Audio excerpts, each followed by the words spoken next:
Okay, I want you to hear this interview. This interview is with a friend of the show, Blaine Cook. This is his second interview with us. We had to dive back in. There's been so much activity on the accused AD front, Yep. as well as toe tag and the Wicker Bar, and he certainly does not disappoint.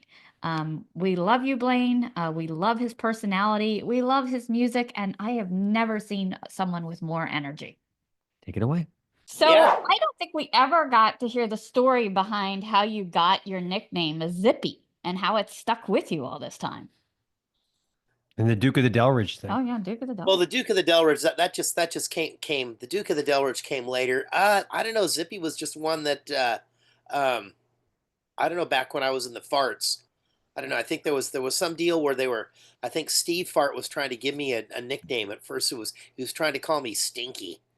It's like no, I can't know. And then I got to be Zippy because I was kind of I had started to get into underground comics at that point in time. So the Zippy the Pinhead, and then there was also a guy up in Vancouver, BC, that was in a band called the Dills, and his nickname was Zippy as well. Okay.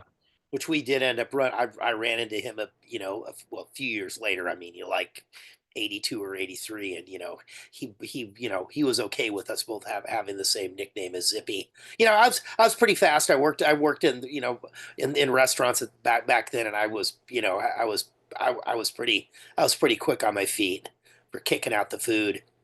Okay. That makes And the sense. Lord Zippy Blaine thing, I don't know.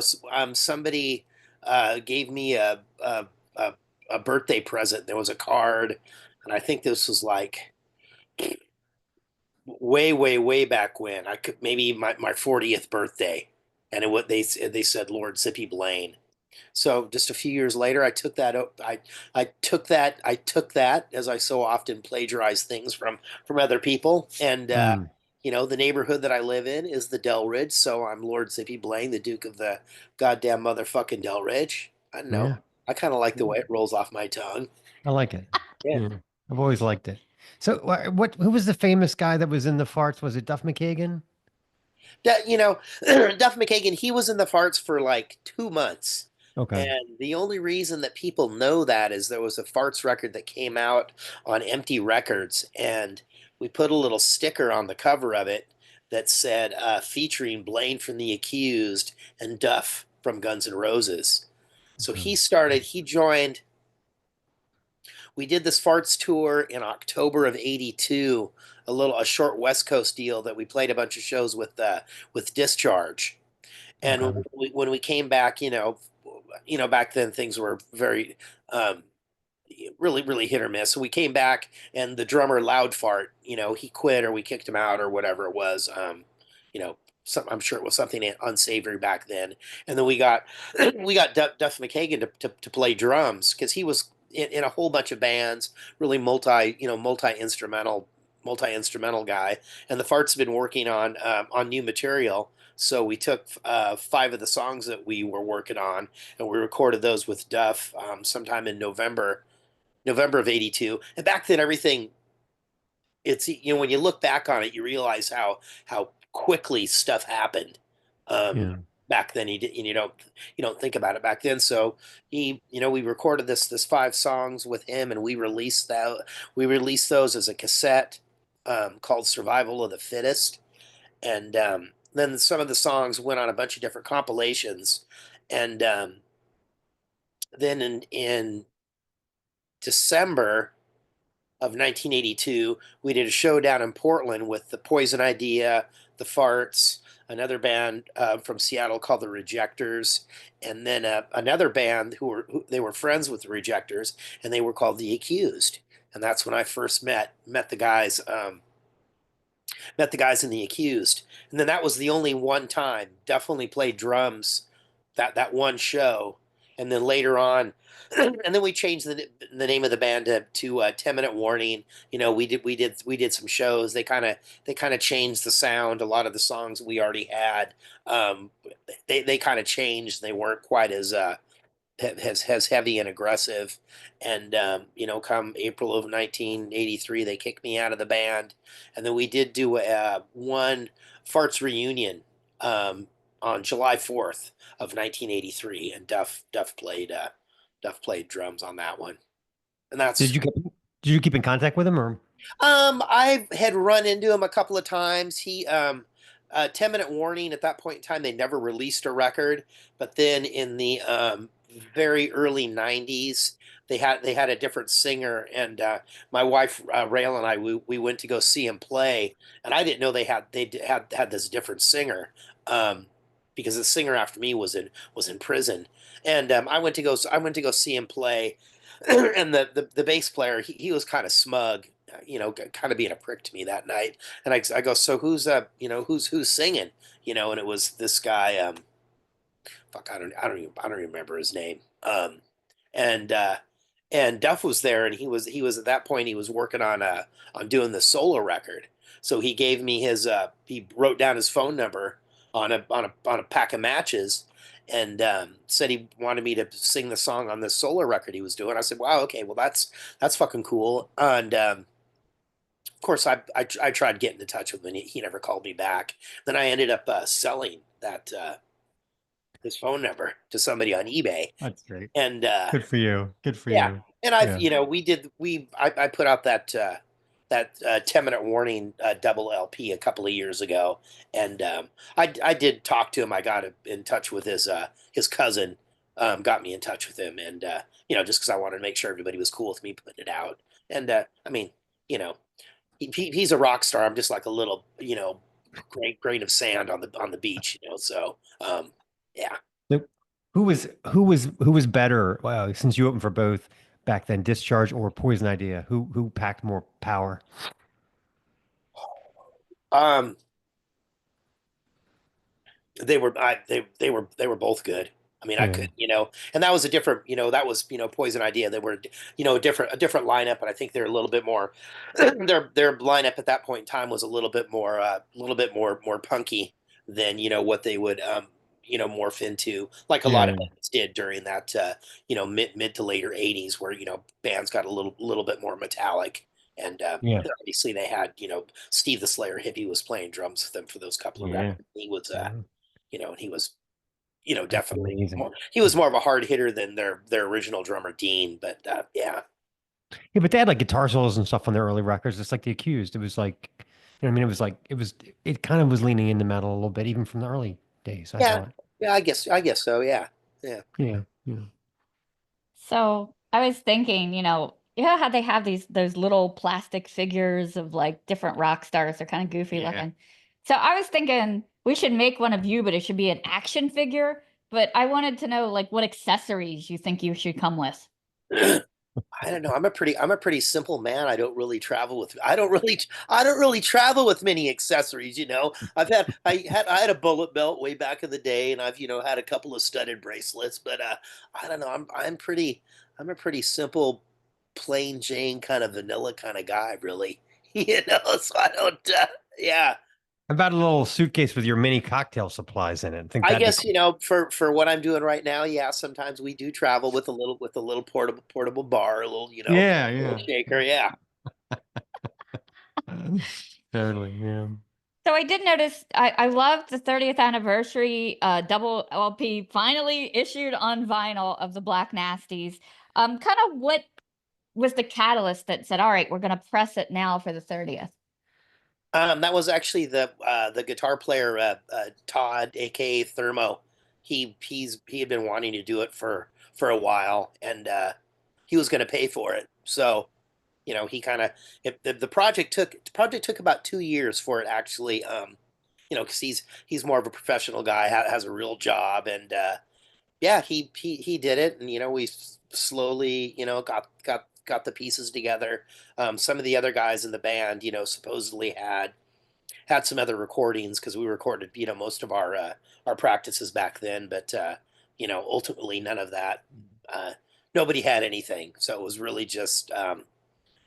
just really just the original recordings from the CD that we put out, Yeah. as well as some material that was lifted off of a VHS type tape from a live show we did, and that was about it.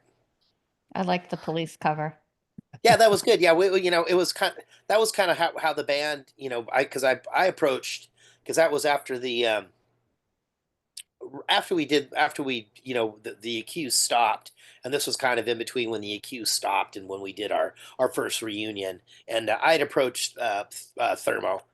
Everybody calls him Thermo. I still call him Todd. About doing a band, because I kind of wanted to do just cover songs, because at that point in time in Seattle, bands doing cover songs was kind of like a hip thing, and a bunch of people, there'd be a covers night. You'd have a bunch of bands who would get together and do Black Sabbath songs, or songs by Mhm. heart, or whatever. And I just thought that would be a fun thing to do. And we knew the drummer, Whoopi, Roy Winston, was in a band called Morpheus. So he was a buddy of ours. And then the bass player, Jerry, was in the band, the Rejectors. And then it was just going to be the four of us. And then Jerry brought this guy Brian Fritz along, who ended up being second guitar. But at that point, I didn't know him, but he got invited to the party. So you know,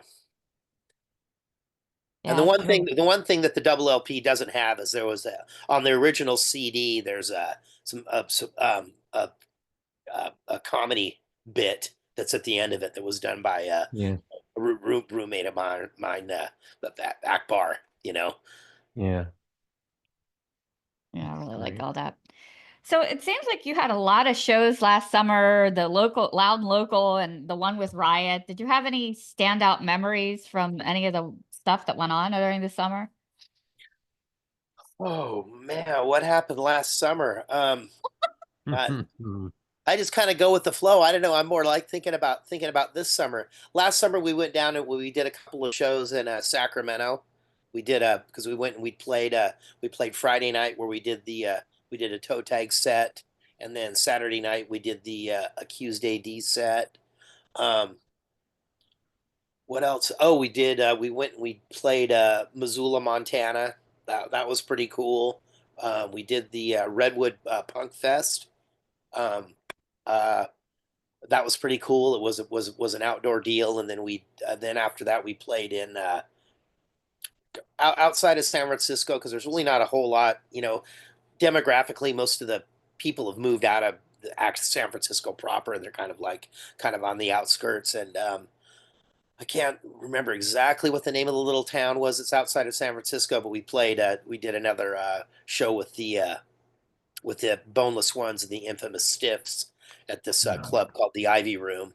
And the singer for the Infamous Stiffs was the singer for Verbal Abuse after Nikki Sicky, Scott. Um, and Yeah. we had done a bunch of shows as the accused with Verbal Abuse with that Scott. VA rocks your liver. Yeah. Time frame there. Yeah, that there was a time where in I think it was my CD wallet in my visor was my two most worn out CDs were um, Return of Martha Splatterhead and VA Rocks Your Liver. I Yeah, loved the two records. I wore those out, And I right. think Nikki Sicky got back with Verbal Abuse. I think they put out a new album just the end of Yeah, last year. Yeah. they just put one out, and actually we were supposed to play this festival in Maui Hmm. last October, and we actually went to play the festival, and yeah, Verbal Abuse was playing, and then the first night that we got there, the festival was Thursday, Friday, Saturday. We flew in on Wednesday, and they were having this pig roast and the skateboard competition at the skate park. And then we went back. We had rented a condo that we were staying at, and we got back to the condo and we were walking to the store to go get some beers, and we were walking through the parking lot of the condo, and fucking Alex hit just this little curb. It was kind of more like a wheelchair kind of ramp that went out into the parking lot. He didn't even see it. I don't know. It was not more than 3 or 4 inches tall, and he was wearing boots, so his toe didn't give it all, and he just sees a big tall guy and just went boom, fell right Oh down, no. fucking broke his elbow. Ah, yeah. So we didn't get to play, but we got to go to Maui. Yeah. Wow. Yeah, I always put Verbal Abuse and Accused kind of in the same slot, but there weren't many bands like you guys. It would be like the hardcore with the solos, but then always cool classic rock covers thrown in. There weren't a lot of Yeah, bands doing that back then. Yeah. yeah. So, yeah. really cool. Can you think of some local bands that you really like that we might not have heard of? Um, that's a thing. As far as that goes, being what playing these Accused songs out live, we get the opportunity to play with like a pretty wide spectrum of bands, because things are so compartmentalized now. Um, Solicitor is a good band. Colony Drop, Valdery, Hell Slot, Land of Wolves. Um, uh, uh, uh, uh, um, there's there's just too many. The bands these days are like so much Yeah. better um, than they used to be.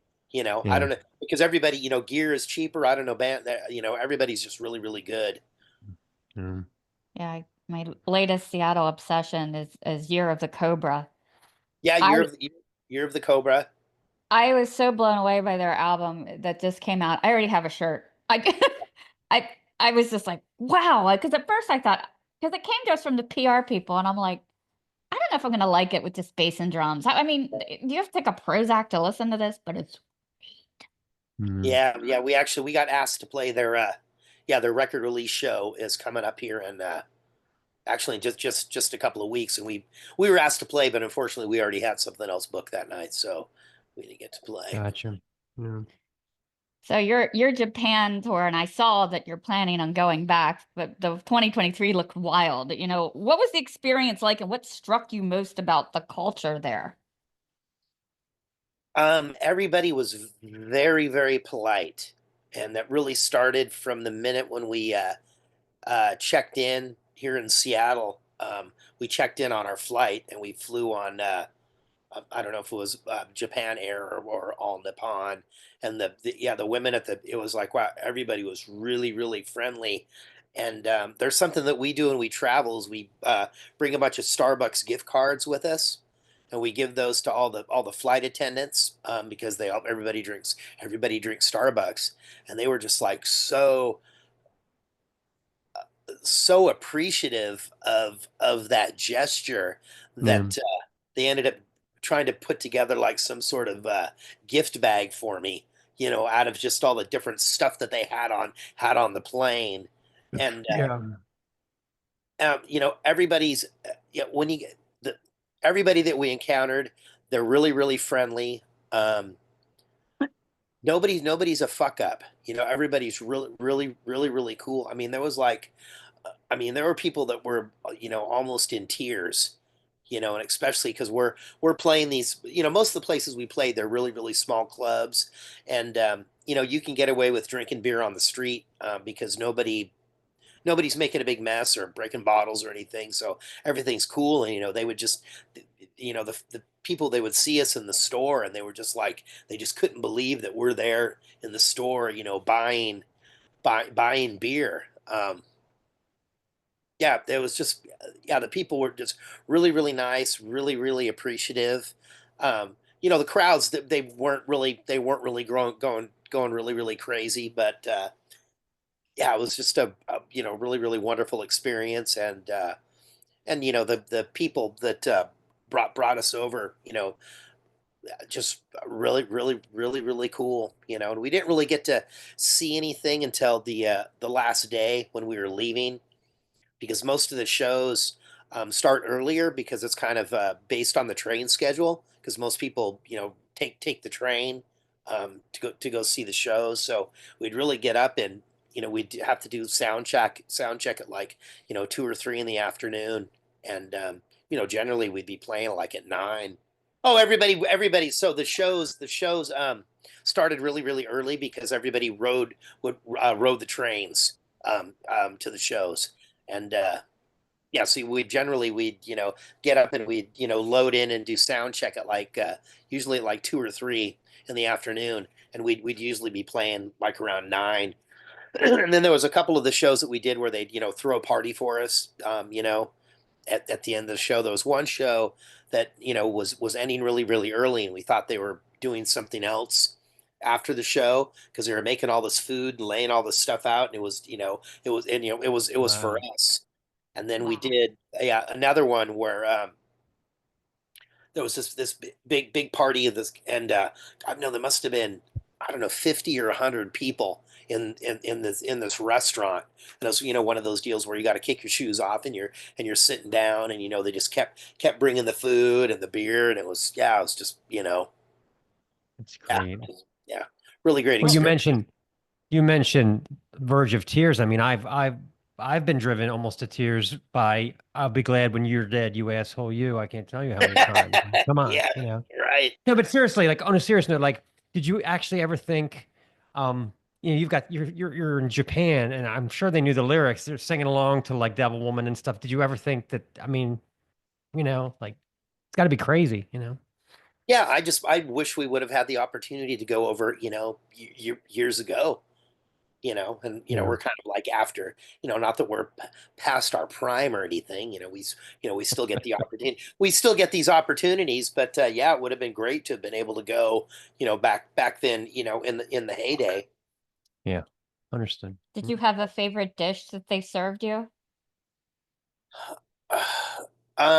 We had we went and had sushi a couple of times that was really good. They actually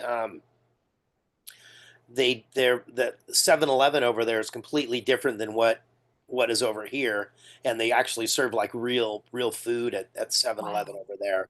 Wow. um Okay. I had some good katsu and some good ramen. Yeah. Everything that I had over there was good, even the Is the 7-Eleven. sushi better over there than it is here?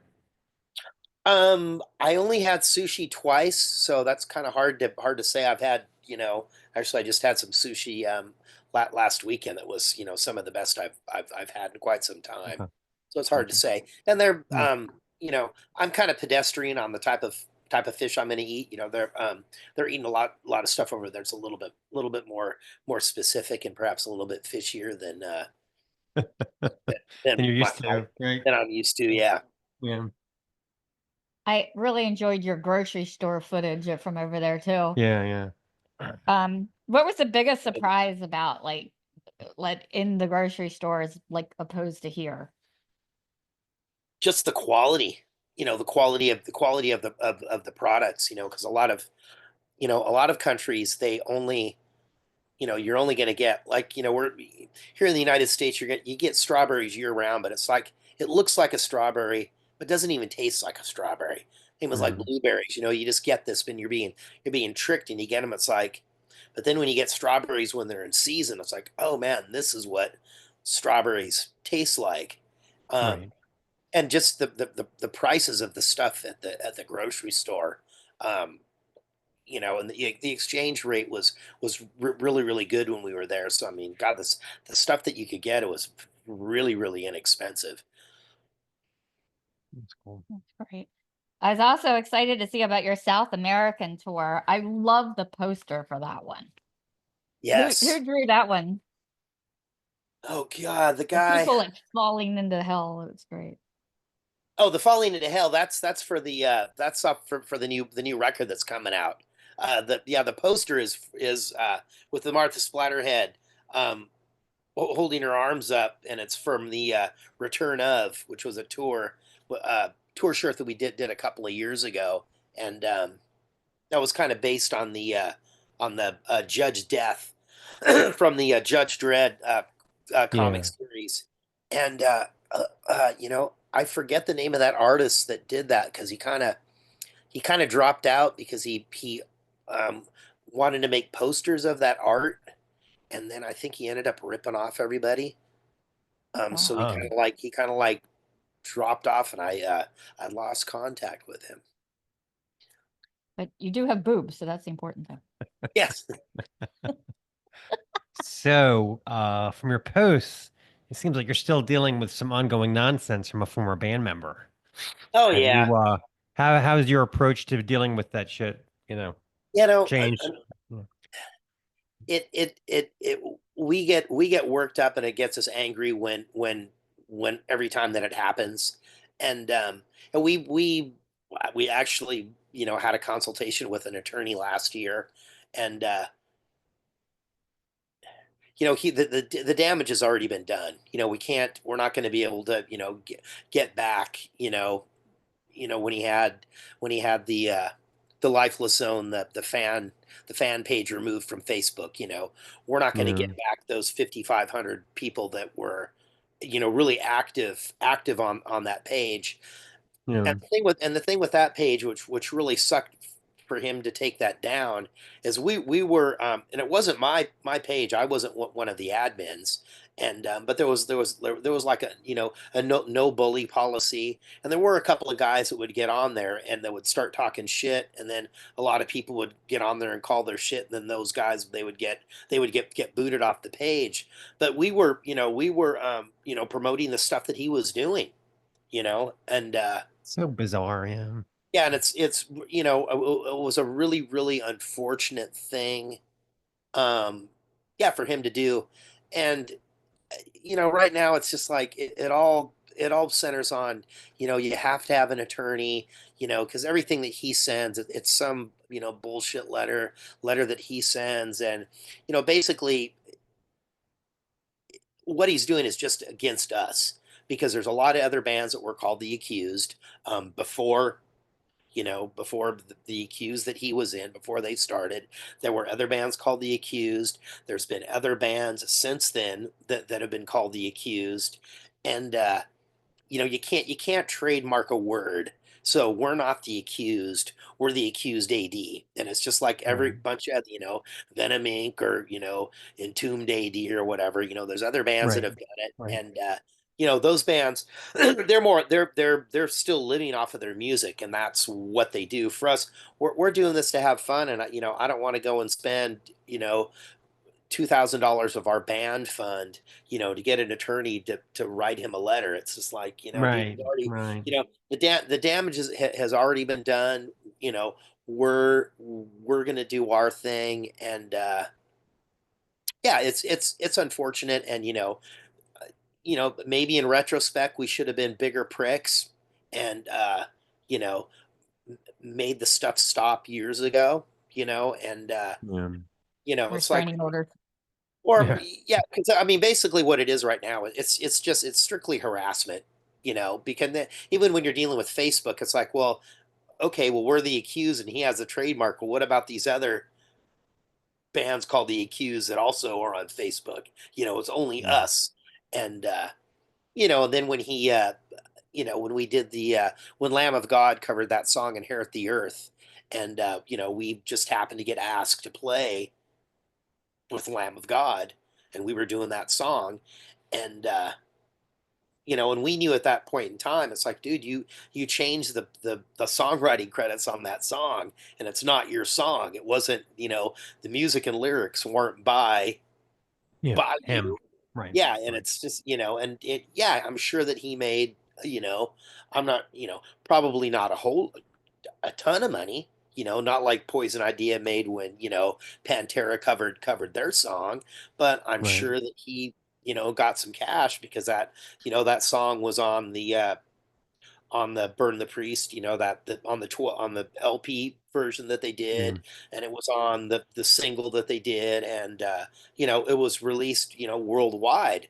So I'm sure that Yeah. he got some money. And I don't know, it's just, money corrupts. And to sell out your boys, for a handful of magic beans, it's yeah, it's ridiculous. And But you can record new music as AD. You can play the songs live, oh, stuff and all totally. that, Yeah. I right? mean, Okay. that's what, like, this last thing that I posted, it's like, because he went and when we did the Japan tour, he's like sending the guy in Japan like these cease and desist things about Oh not my God. about us playing over there. And the guy in Japan is like, it's like, no, you don't, like, you don't understand. So he sent that note to the guy in Japan, and then he sent it to a guy that runs a website called Goblin House, that he does patches. And does like Halloween masks and costumes and stuff like that. And the guy, the guy at Goblin House has been really cool to us. He basically gives us the patches for free.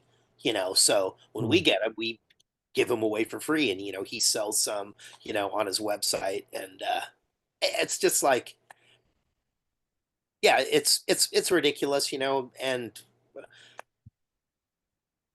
he makes money. He claims that we're infringing on his. It's just because you say that you're the accused. You didn't write those songs. That's everybody. And if you're comfortable, ripping your old friends off and not giving them their due, that's fine. You know, we We got to go to we have Japan. a We're gonna go to Mexico. We're gonna go to Latin America. I'm gonna work. We're gonna work on trying to go to Japan again, and guys now are going to Australia, New Zealand. They're going to Korea, China. Those are their experiences, and yeah, for us right now, it's just being able to experience the world, and being offered those opportunities that guys at our age, you're not gonna we're if we were religious, we'd say that we're blessed.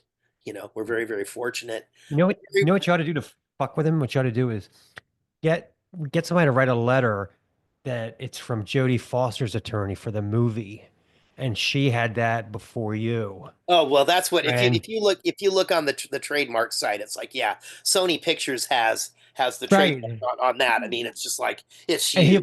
he'd be like, oh fuck, Jodie Foster, I can't compete with this money. That would be great. Yeah. Yeah, yeah.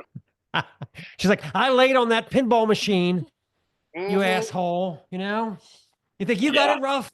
You know. So, yeah, we have a friend of the show. She we interviewed her. She does like black metal, kind of this exiled hope, but she's also studying to become an entertainment lawyer. yeah, So she's kind of got both things going on, and she's real cool. I bet she'd write you anything you wanted for free. yeah. yeah, like And that's copyright stuff and all. Yeah, yeah, yeah. and that's yeah, and it's all about money because we have a friend who's an entertainment lawyer, and I I can't tell you who she works with, but sh yeah, she's kind of like way up there in the entity that she works for, and it's like, unfortunately, she can't you know due to the nature of her job, she can't really do anything for us, but yeah. I So I mean, understand. we know Yeah. it's all just ridiculous, but people get this stuff from him, and they just sometimes people flip out, and he sent stuff to Jeff Gaither. Oh um my God. we Maryland Death Fest, other just all these people he sends his shit to, and they're just like going, "This guy's fucking off his nut, man. What is this guy thinking?" So you couldn't do like a vinyl reissue of any of the old accused stuff because of him, right? Is that off the table or I've been actually just recently asked to do that with the Martha Splatterhead EP, so I haven't spoken to the person at that label. Um, well, on our new record, we cover the song "Martha's Revenge" off of the yeah, Return of Martha Splatterhead. That'll be gotcha. coming Yeah. out, and we paid. That's We went through the whole licensing thing and everything, so that's gonna chap his hide. But hey, I mean, it's like we've been gonna playing. chap his ass. Yep. Yeah, yeah, Hmm. Well, as you know, I'm a big Wicker Bar fan. Um, Let's talk about yeah, God, over 600 subscribers that you have on there so far.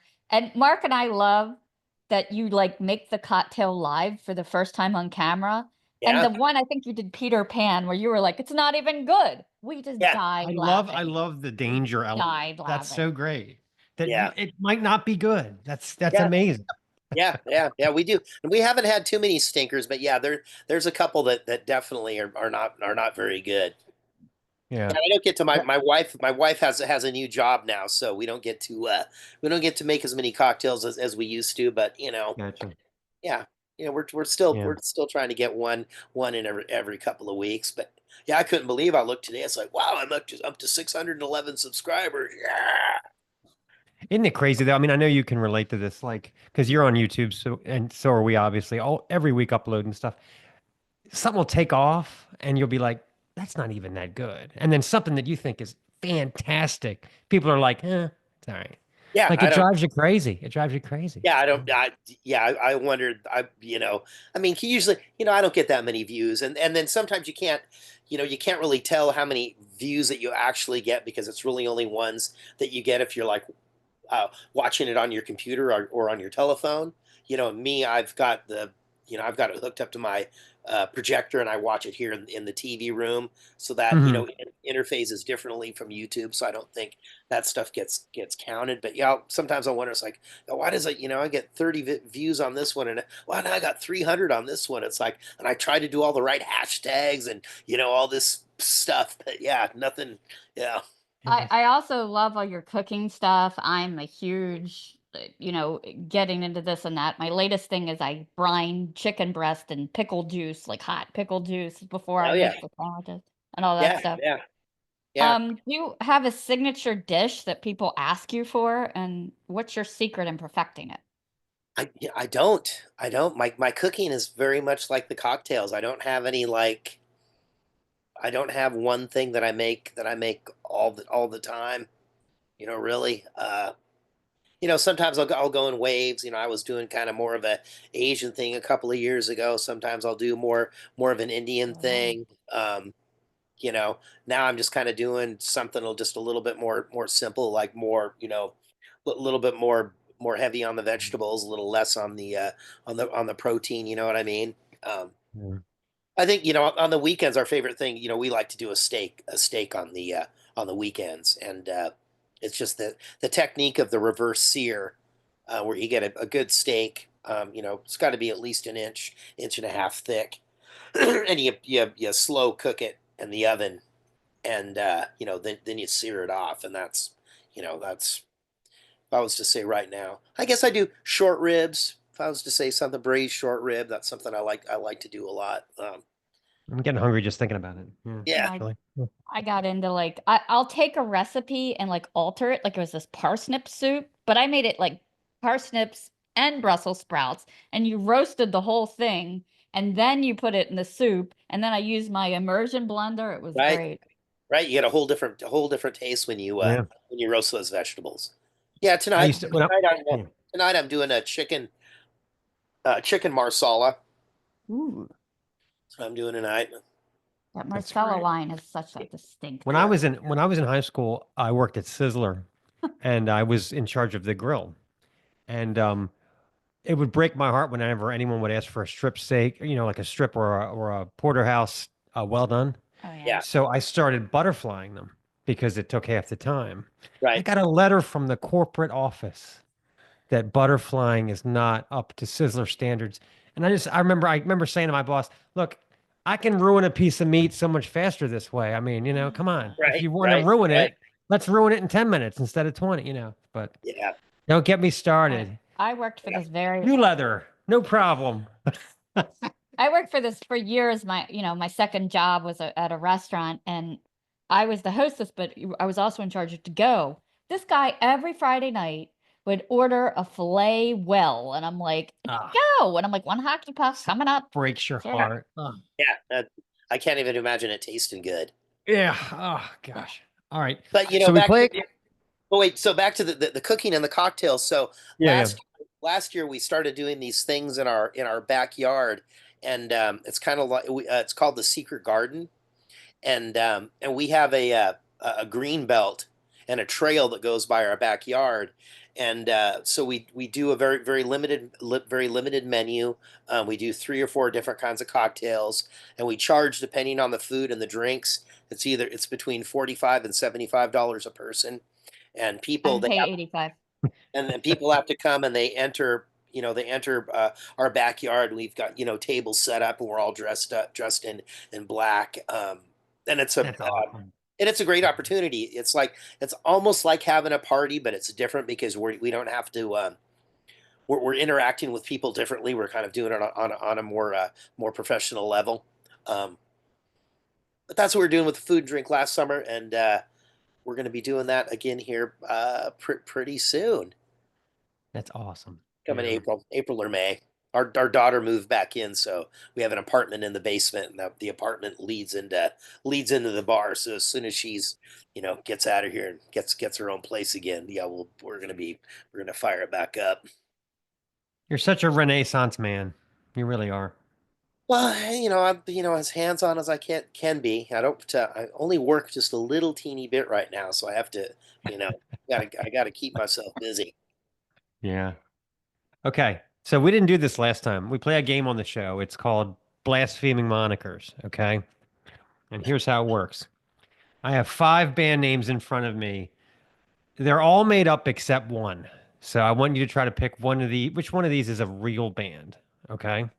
Okay. Okay. Funeral Spectre, Funeral Candies, Funeral Game Show, Funeral Prom Date, and Funeral Charades. Which one of those sounds like it could be real? Oh, I'd say Funeral Spectre. Nope, I made that one up. So that leaves Funeral Candies, Funeral Game Show, Funeral Prom Date, and Funeral Charades. Jeez. Funeral Candies. Very good. Yeah. Yes. Black metal from the Ukraine. Well done. Okay. Whew. I really like Funeral Prom Date. I feel like that could be an accused title. Yeah. Like I Right. could see that, the font and everything. I could Right. actually see that. Yeah. So Funeral Prom Date. Yep. Well done, Mr. Blaine Cook. Well, thank you. Thank you. Yes. So if you're throwing one of your dinner parties and you could have any three historical or fictional guests, who would you have? Um, well, geez, I guess I would kind of keep it in a Seattle Pacific Northwest theme. I would go with Chief Seattle, and then Okay. I would go with Ivor Hagelin, and Ivor Hagelin was the man behind Ivor's Fish and Chips here in Seattle. Um, Mhm. then I guess I would have to do Jimi Hendrix, Oh because yeah. he's a Seattle guy as well. If I could get the three of those guys together, I think it'd be great. What would Yeah. you serve? Definitely not fish and chips. Otherwise, I or clam chowder. Ivor Hagelin would, yeah. I'd have. Geez, well, although Chief Seattle would probably like it if I did some salmon or some clams or something like that. You know, I know my daughter has been talking about this miso soup that had clams and enoki mushrooms. Maybe I'd do Oh, some. okay. Mhm. I'd do that as a little starter. So I'm not. back in the early days, did you ever cross paths with members of like Culprit or Metal Church or any of them, any of the other Seattle well-known? When we were doing 10 Minute Warning, we did a show with Culprit. We kind of were Okay. able to get into that metal world. We were supposed to play with Metal Church one time. We didn't. Um, Actually, our drummer right now, Chris Godey, was in a early Seattle metal band called Mistrust. Um, so I get to rub elbows with him. Um, yeah. I never could tell if I liked Culprit or not, frankly. I mean, they kind of sucked, but they're kind of Yeah, good. there's some of that stuff that back then I didn't care for, but I hear it now, and I Yeah, don't yeah. know.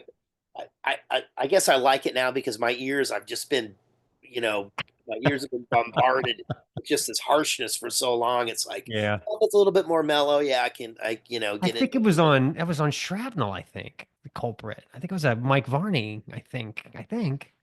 Might have Anyway, been, yeah, might have been, yeah. yeah. Big TKO was another big one, and Rail. DKO. Oh, what's the album where he punches the girl out and she's laying on the oh, that'd be a great thumbnail right there. Oh, what's it? Let It Roll or yeah, the TKO album where he's like this and the girl's knocked out. You couldn't be doing that now. You're not Yeah, getting away with that now. no, no, no, no, no. Uh, Yeah, probably not. no, probably not. Um, so we love the picture as you as the Playboy Bunny and Rail as Hugh Hefner. Oh Were you yeah. guys going to a Great. party? You didn't have any wardrobe malfunctions, I hope. No, no, no. I did have some latex boobs, but yeah. These are friends of ours, and every year for his birthday, he does a theme. Um, So this year it was the 70s. Last year it was a Studio 54, and I kind of had a gold kind of satiny jacket and some kind of gym shorts you would have seen in the 70s, and some of those I big white socks, and Yeah. yeah, then they had piles of fake cocaine laying around, and oh my I bet the best one was well, there was a couple of good ones because he's been doing this. I mean, they've been friends of ours for, I don't know, almost 30 years. And one year I was Papa Smurf. That was a good one. I was totally covered in blue body paint. Blue. Yeah. And then another one was kind of like an 80s theme, and I kind of had some striped spandex. I was kind of the rocker guy, and I had a big sock stuck to my crotch, and Oh yeah, yeah. Yeah. his wife, her sister was staying with him, and she comes out of the bathroom, and she looks at me, and she's going, "Oh my God, what has this guy got going on down there?" It's like, He's got armadillos in his trousers. Yeah. yeah. I love Mm. it. So I know you're planning a lot of tour stuff. Any chance we can lure you out here to the East Coast or maybe Maryland Death Fest again? God, I wish we could do Maryland Death Fest. And the closest we're getting, we're going to go out and we're doing a couple of things. I think we're doing Chicago and a couple of things in Wisconsin and Louisville, Kentucky. We're doing that in August with this band Retox AD because we have this new record coming out. We're doing a split with Retox AD, and they're a Wisconsin band. Um, I suppose we could probably do Baltimore because my sister-in-law, she has a club in Baltimore called the Auto Bar. Oh We my were just gosh. Yes, we were just there. Who did we see? thou. We saw Thou there. Yeah. Yeah, Yeah. Yeah. yeah. So I don't know. Maybe I should. That's very cool. I didn't know that you were part of the Otto Bar lineage. I didn't know that. Yeah, yeah, yeah. Tekla and Kurt. Yeah, yeah. Tekla, Yeah. she owns it. Yeah, yeah. We played out there. I don't know, in like 2017. We did a show there. Okay. Yeah. Yeah, by the way, I was wearing your shirt Yeah. we went out to see at we were at the depot. And some guy actually came up to me. He said, "That's a very unusual shirt for this coast." And I think I was drunk enough. I went, "Oh, well, Blaine sent it to me." So, yeah. You were name dropped. All right. Yeah. Yeah. Yeah. That was great. Yeah. So, if you could form a supergroup with any musicians, living or dead, who would be in your group? Oh my goodness. Well, I'd have to bring back the Slayer hippie. I have to bring back the Slayer hippie to play drums. Hmm. Jeez, God, God, you have these questions that are too too too far out there for me. Yeah, Slayer hippie on drums. I'd have to have well, I'd have to have Bones from Discharge playing guitar. God. Yeah. Yeah, and I'd get Alex Magabrain. He plays second guitar, or they could Okay. switch off. Um, hmm, jeez, jeez, I don't know. You guys are killing me here. You need a bass player. Come on, pick one. Bass player. Yeah. Well, okay, I'd get Duff McKagan to play bass, and Okay. uh, Yeah. and uh, and well, I guess we get the guy from David Johansen. He could come down and sing with us. Yeah. I That love makes it. sense. Yeah. So, you're working on new music? Yes, we did. We recorded way back in May, and then it took a little bit longer to get everything coordinated because we're doing a split record with another band, so that just took a little bit longer. And yeah, everything's at the pressing plant. Test pressings have been everything's okay. The cover's done. The insert is done. they were just waiting for the center labels to get back from the printer, and then we were going to get in line to get it pressed. So Let me hopefully, know when it's out. We'll review it on the show. Absolutely, yeah. yes, yeah. Hopefully it'll be out. Hopefully it'll be out by May, and yeah, we're gonna do the publicist. You know, you got to hire a publicist now. You know, to make sure you get it out to all the Right. all the different outlets. And yeah, Yeah. I've got a just contacted a guy this afternoon that offered to do us a video with us. So hopefully we're gonna make that happen, and we got a couple of months to put it together. Very awesome. I gotta say that looks like a newish creator shirt. Are you into the newish stuff? It's yeah, I like it. I mean, obviously, it's not as good as the first stuff, but yeah, I mean, yeah, I love Creator. You know, the German thrash metal. You know, I got a chance to see Sodom play back in October. Went down to the California Death Fest. That's great. Yeah, they were good. Yeah, it's Creator's a little more Amon Amarthy now, but I still like the new stuff. I still Yeah, like it. yeah. I think it's good. You gotta admire the legacy he's built. Boy, some of those records in the '90s, whew, he took some chances. Yeah, Metal was all over the place. yeah, yeah. Well, thank you again for doing this. I appreciate it. Thank you guys. This is the Snaggletooth Extreme Metal Podcast.